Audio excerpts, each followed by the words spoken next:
So week 12 has shown us our first three mathematically eliminated teams from the playoffs, those being the San Francisco 49ers, the Cleveland Browns, and the New York Giants. And I thought this would be a pretty interesting video. Shout outs to AC for this topic video this week to discuss what needs to be done to change these teams' futures. These are obviously the three worst teams in the NFL by record, and they had some pretty bad games this year that make us, hesitate as to whether or not they're going to be contenders in the next couple of seasons.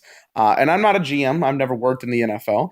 But here are my suggestions for each three teams. And now some people could say, oh, well, you're never going to be able to fix the Browns. Well, yeah, I could just do that. I've done that before in certain videos. But for the sake of the topic video, we have to figure out some solutions to make this team at least a little bit better. So we're going to go by each team. First the 49ers, then the Browns, and then the Giants. And we're going to discuss some of the things that need to go on in the next couple of years. Because I was high on one team. I'm high on another team in the next couple of seasons. And we'll figure out the Browns from there. So enjoy this video. I think this one should be a little bit different from the ones I've made the last couple of weeks. And should be a good one. Let's go ahead and get started. All right, first team we're going to talk about here is the San Francisco 49ers. Right now they're 1-10, but I see some things out of this 49ers team that I really like. I've made this statement before, and I'll say it again. I don't think this team's going to make the playoffs next season, but the season after that, I think they have the talent and potential to make the playoffs. I think there's a lot of things going for them, and they did address some things, in the deadline. They got their quarterback, Jimmy G, for a pretty cheap price. And I think that's the guy that they were striving for. If they wanted to go get a franchise quarterback in the offseason, like Kirk Cousins or somebody like that, they would have already done it. But they decided Jimmy G was the right thing. So I think they addressed their main issue. Because let's be honest, Brian Hoyer was not the main issue. Or main guy, I should say. The three things I'm going to look here is, first off, address the interior offensive line positions. Your left guard and center. The left guard for the 49ers is Laken Tomlinson, and their center is Daniel Kilgore. These are two guys I don't think are very good on the offensive line. The 49ers rank a little below average in the pack of the offensive line position. Of course, they have Joe Staley, who is a great offensive lineman. That's a guy that you want to have. Trent Brown, I think, is pretty decent as well. So those guys I think you're fine with. But for Tomlinson and Kilgore, they're not exactly guys that I want as somebody to protect for Carlos Hyde. Carlos Hyde can make some big runs, but having a great offensive line will make this team a lot better. Because if you have a great offensive lines travel very well, and they're going to be able to produce. And that's something the 49ers need to do, is go and travel to these big teams and make big plays, and offensive linemen are going to have to do that. So there's a lot of offensive line potential in the draft. I don't know if you're going to get a center in this draft, but you could be getting a left guard down the line in this draft, so that's one thing. Second thing you need to do is draft receivers. The 49ers have a complete lack of receivers at this point. You got Marquise Goodwin, who is pretty fast, but is not necessarily a number one receiver in any team. I would consider him a number two or number three receiver on a lot of teams, but considering the 49ers have what they have, it's pretty much there and there. In terms of other receivers that they've got Pierre Garçon, who's on the IR, and that's going to be a good second piece for them, and that's typically the number one receiver. But with Marquise being, healthy, that's kind of how it is. But after that, you've got guys like Trent Taylor and Kendrick Bourne. George Kittle is your tight end. It's not really somebody that's explosive. If they want to draft down later on, if they want to trade their pick to get more picks later on, they could use that as well. Guys like Cortland Sutton for SMU, Christian Kirk of A&M. Those are good receiver talents that they want to use in the draft. They could do so. I'm not exactly sure that's the number one key. I think it's the third thing we're going to talk about, and that's the cornerback issue. But they could definitely go with the receiver here. They need a third guy to be reliable in certain situations. For cornerbacks, you look at the guys that they have. They have Ahkello Witherspoon and Dante Johnson. I think Dante Johnson is good, but Witherspoon is not a guy that I'm very excited about. It does come down to lack of, playing time, lack of, I think, talent. But, he's young. So drafting somebody else is it's questionable. But I think Minka Fitzpatrick, that cornerback from Alabama, I think it would be a very good selection, honestly. I think he'd be a very good fit for them. Gives them playmaking, dynamics that I don't think Fitzpatrick has. I think Fitzpatrick just kind of falls in the system and is there for the 49ers. He doesn't make those explosive kind of plays. So I think that would be a good fit for him. These are three things that they definitely need to address in the next draft coming up. This is something that is going to help their team prosper and be better going forward, and a team that I think could make the playoffs very soon because they did address some key issues, not only with the last draft of getting Solomon Thomas and Reuben Foster and all that, but with their pickup of Jimmy G. It's good stuff here. So they're getting there. I think they are the most likely, maybe, out of these three teams. But I like what they've got here. Good stuff so far. Second team we're going to talk about is the team I think most people are excited for me to talk about because of how bad they are, the Cleveland Browns. They're the only team in the NFL to not win a game this season.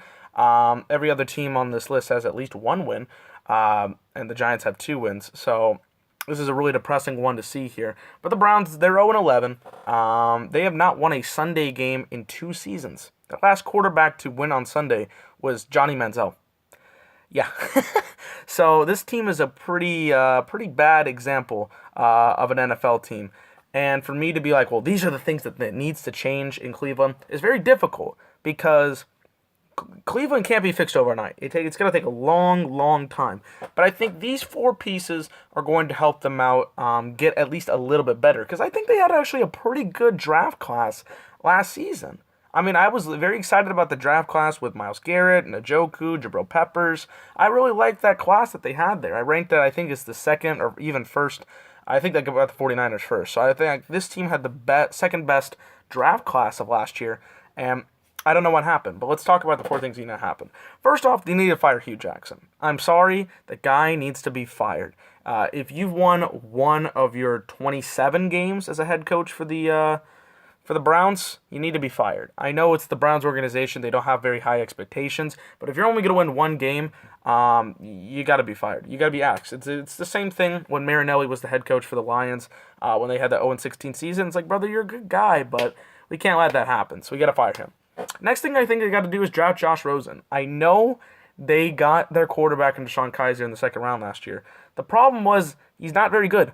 He's not the guy that I think has a lot of talent to get it done. I think they should have gotten Deshaun Watson or Patrick Mahomes in the draft last year, but they decided to wait because that's something that Cleveland normally doesn't do. They go for the first one and then they snatch it and it's over. This time they waited and did an even worse job. I think Rosen's the only quarterback coming into this class that has the potential to start at the NFL level and be successful because I don't think Sam Darnold's going to do it, and I think a couple of other guys are really going to struggle. Josh Allen, we'll see, but he's from Wyoming, so I don't know. I think Josh Rosen has the talent, the potential. I think you go draft him. You make that move because you know other way the Browns can start moving up until they find their quarterback.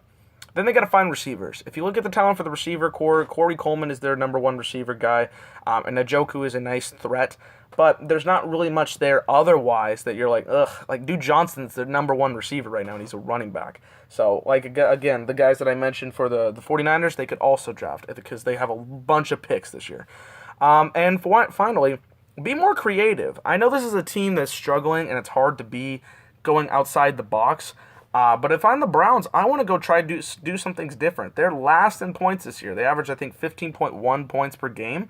They need to figure out ways to get something going, Find a way to do what the Chiefs were doing in the first 5 weeks. Like, I like that system that the Chiefs were doing. They got figured out, but I think the Browns could be creative. They need to find a head coach that will get them an offensive style, create some more versatility, and make bigger plays. If you make big plays, you have chances to win football games, which is something the Browns haven't been doing. So that's what I would do if I was the Browns organization. The final team I'm going to be talking about in this video is the New York Giants. Now, if this video had been proposed to me in the preseason and was asked to do when these teams were first mathematically eliminated, I would have not predicted the New York Giants making this video because I had them going to the Super Bowl. As shocking as that is now, I think a lot of people coming into the preseason had a lot of expectations for the Giants, and I know everybody on the bottom of my view at least had them in the NFC Championship game. And now, look at them. They're mathematically limited from the playoffs, and they've got a lot of issues. Let's look at 3 things I think they need to change coming up in the next year. First, they got to fire Ben McAdoo. This guy needs to be gone from the organization. They have not scored 30 points once since the McAdoo regime started. And I would like to point that out, that this started last year. They've played 27 games since the McAdoo regime has been here, and they've not scored 30 or more points once. This isn't the Browns where it's hard to come by in points. This is the Giants, who have had a lot of talent. You got Odell Beckham as a receiver. You got Evan Ingram as a nice tight end option. You got a lot of things going for you on the offensive side of the ball. And I don't understand how they haven't done that. And Ben McAdoo has lost faith with the players. It looks like they need to fire him. He's been a pest all year, and a team that we predicted to go to the NFC Championship game has 2 wins. Coaching is a huge problem with that. So I would say that's one thing they need to change. Second, they got to move on from Eli. I think Eli is the most overrated quarterback the game has ever seen. I don't think he's very good in the regular season. I think most people could agree with that. In his last 5 seasons, he's 32-43. That includes this season. And then 75. That's 75 games. That's a pretty bad record overall. And I know it's a team sport, so you can't put that all on Eli. But if you look at the stats, he's very inconsistent. He's not very good in most times of that stretch. And he's got a lot of the receiver talent that I explained earlier. And yet, this season was just a complete bust. They got 11-5 last year. Good for them. They did well in that stat. But then they were able to not capitalize this year, which I think is massively a massive failure, if anything. And it's weird they didn't come from one season to another. I think Eli needs to pass on. Like it's over in the Eli Manning era. I think they need to go for a free agent quarterback, and I'm going to shock some people. I think Kirk Cousins would be a good fit here. I know we're talking about Kirk Cousins going to Pittsburgh and Indianapolis. That would be cool. I think this division rival one would be pretty interesting as well. I mean, you got the talent at the receiver core. I think Kirk Cousins can work well with. I mean, you saw last year he had 2 1,000-yard receivers, and now those guys are gone. He's having to deal with Jamison Crowder and Josh Doxson, who are and Terrell Pryor hasn't been anything there. So I think if he gets the talent of OBJ and Sterling Shepard and even Brandon Marshall, if he gets what we thought he was going to be, that could be great for him. And that's pretty shocking, but I like the selection. Or if you go with Sam Bradford, if you can trust the health. Don't know about that one, but that's another free agent one. And finally, you need to find a run game. The most consistent running backs the Giants have had in the last decade or so, since Tiki Barber left or retired, I should say, is Ahmed Bradshaw and Brandon Jacobs. And they were middle of the pack guys, not great. They got the job done at moments, especially Ahmed Bradshaw with that touchdown run in the Super Bowl 47, I believe, against the Patriots. But they're not guys that are stellar, and the run game the last couple of years since then has been very inconsistent. I think they need to go draft Saquon Barkley. If they're at number 3 and Saquon is still on the board, I think that would be a great selection for them. If they get that free agent QB and then a running back that's very talented going in there, I think it'd be great because I don't think you're going to get much talent in the quarterback selection in the draft. I know the Browns will go do that. I think they'll get the only talented quarterback in this draft. But if they get the run game here, if the Giants get the running game in Saquon Barkley, I think this would be a great selection for them and could help them out in the future with all the talented receivers. So there you go. So that's going to do it for this week's topic video. If you guys enjoyed, of course, like the video, comment below your thoughts on these 3 teams. What do they need to do? I didn't get to everything, but I think I got to most things in this video between these 3 teams. So comment below what you guys think they need to do. If you agree, if you disagree, throw out some selections for draft picks. And subscribe to the Bottom Line View. Our goal is to get to 4,000 by the end of the year. So we really do appreciate every single one of you guys that subscribe. You are our viewers. You are the people that we make it for. So we appreciate you guys subscribing. As you can tell, this is the first video that doesn't have that KindMaster, watermark, there you go, in the corner. So, I've finally got that off of there. We're making progress in this editing process. I think I do pretty well with this program here, but yeah, that's finally gone off your screen. So there you go. It's going to look very nice without the corner part there. And yeah, let me know if you guys want certain teams to be talked about in the next couple of topic videos. Looking for new ideas. This one was brought up by AC, so thank you, AC, for that one. Excited for new content. Check out the Monday Night Football recap that's coming up after the game tonight with myself. No Mitch tonight. He's got something planned to do. I think Kevil will probably be on, and AC will join later on in the review and the recap. So thank you guys for watching. Subscribe.